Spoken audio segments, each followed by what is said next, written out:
For a few days now, the flood disaster in Thailand has caught major foreign media attention. And predictably, the Yingluck government does not get high scores from the international press for its anti-flood performance. Foreign articles and commentaries have echoed criticism in Thailand that dam water must have been mismanaged. The New York Times, quoting Thai water management experts, said that although this year's rainfalls were more than usual, a better management of reservoir water could have made a difference. Wall Street Journal has been watching Thailand, a major player in the regional economy, closely.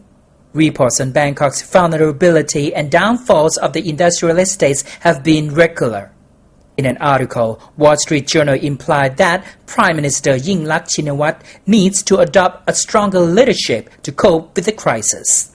A similar comment has come from Asia Times. In an article published this week, Asia Times' Sean W. Crispin said that as Thailand continues to count the cost of the massive flooding, Prime Minister Yingluck's political and economic leadership has come under sharp new scrutiny. The article said the Yingluck government's response to the disaster has been by all accounts erratic and uncoordinated. How the Yingluck government copes with the aftermath of the floods will also come under scrutiny of the international media, which have been considerably critical about its so-called populist policies.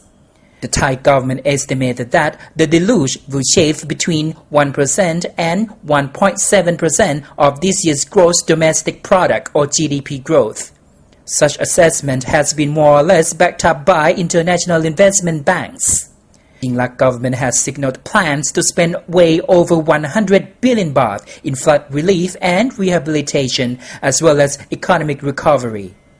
Sean Crispin believes that what is harder to calculate is the impact on the Yingluck's credibility and popularity. He said that although she was riding high during the election campaign, her popularity may sink when this flood crisis is over. The writer believes that even in some of the poor Thai party's worst affected provincial strongholds, Yingluck has become not so popular anymore. With the criticism growing locally and internationally, Thai politics, which has been kept silent by rising waters over the past few days, may get loud again. Finger-pointing between the government and the opposition Democrats have apparently begun, with both sides needing not to be seen as the party responsible for the people's hardships. The war of words is likely to intensify in the next few days. Tunsatit Thap Tim, The Nation Analysis for ASEAN TV.